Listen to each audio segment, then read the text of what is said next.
Hello and welcome back for another short video, this one covering our first trip over the San Juans via the Ophir Pass.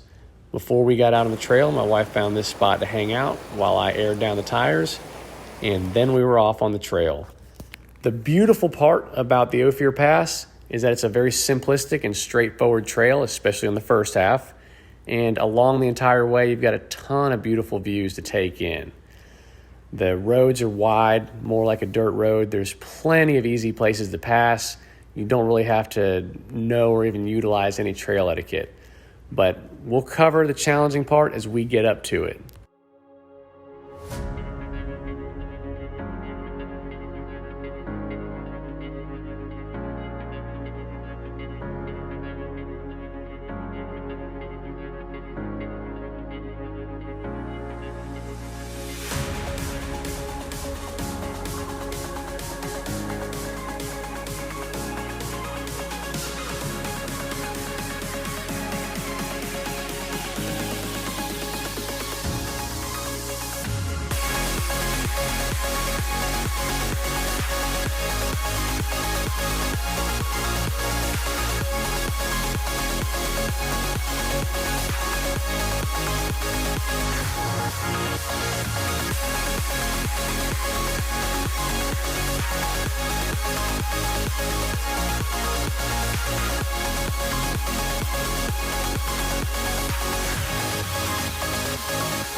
So after the relatively short and relatively simple trek up, we had made the 11,789-foot summit of the Ophir Pass. We took in a few more sights and then got ready to head down. So the summit is right here. The trip down is a narrow path over some slippery, loose kind of slate rock, and then that settles you into this little landing pad, if you will. You overlook the section of the Ophir that gets that moderate rating. It is a one-way path. There is only one area you can pass on. So as you work your way down, you end up at this very, very narrow passing zone.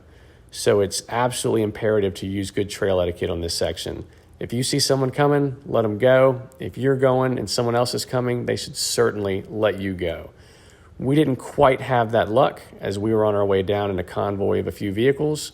We had some folks kind of stack up at that passing zone, which led to a very treacherous pass. Unfortunately, we didn't capture any videos of it, but we do have some random shots of us on our way back down.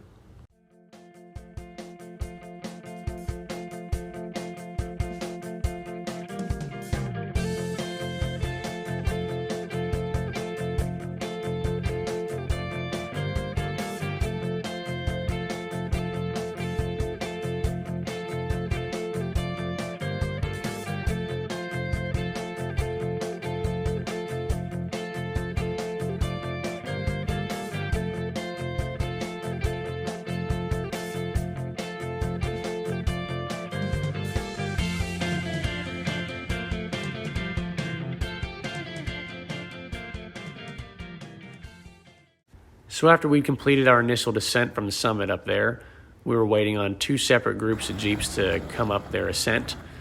We could see them from that lookout spot, and we let this group pass and wait on the next. Once the roadway was clear, we all hopped back in and headed down.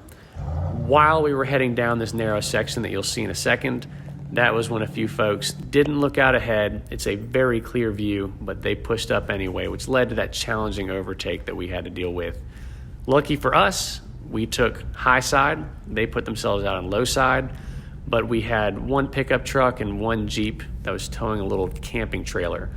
We had to put ourselves almost 25 degrees lateral to pass them. We had about an inch clearing the driver's side mirror. So not a fun spot to be in if you're passing high side, not a fun spot to be in if you're posted up on the cliff side.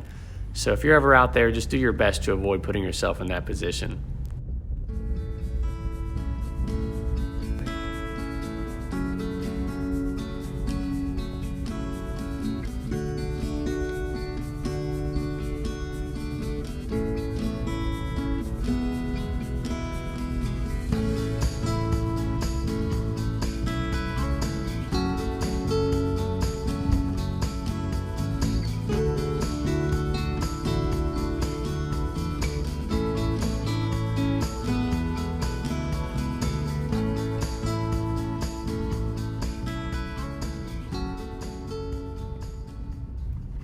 Once we completed the trail and made our way into Ophir, we went ahead and aired back up.